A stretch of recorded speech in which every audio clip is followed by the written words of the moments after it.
The streaming music battles are just getting started. I'm Bridget Carey, and this is your CNET Update.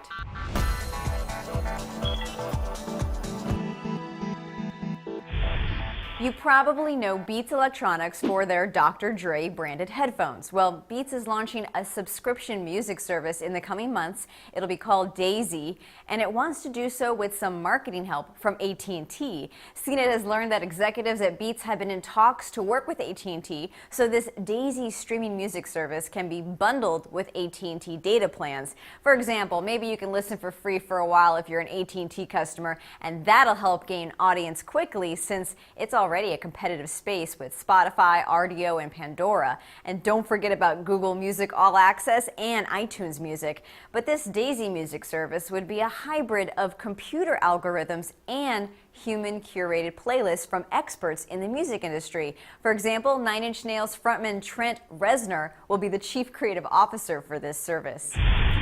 One of the biggest competitors to Daisy will be Pandora, and it just got an iOS upgrade. Those with iPhones and iPads should notice better buffering and a new auto pause feature that stops radio playback when the device is muted. Now, more than half of revenue Pandora makes goes to music royalties, so that feature is to make sure Pandora isn't paying for music that you're not listening to. For those of you getting the new PlayStation 4 when it comes out this year, you won't be able to turn off a light on the back of the controller to save battery life.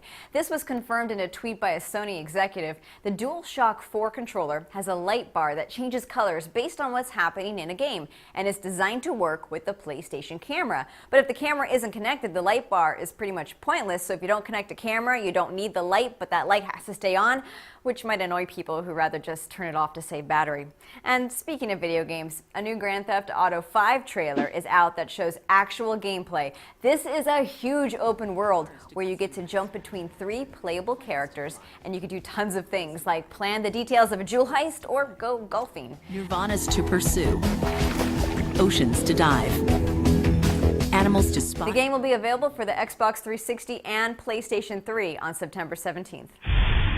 Keep your eye on the app Fancy. It's kind of like Pinterest, but you can also buy things that you fancy. Get it? And Bloomberg reports that it just raised $53 million from investors, including American Express and actor Will Smith. So, Fresh Prince of online shopping?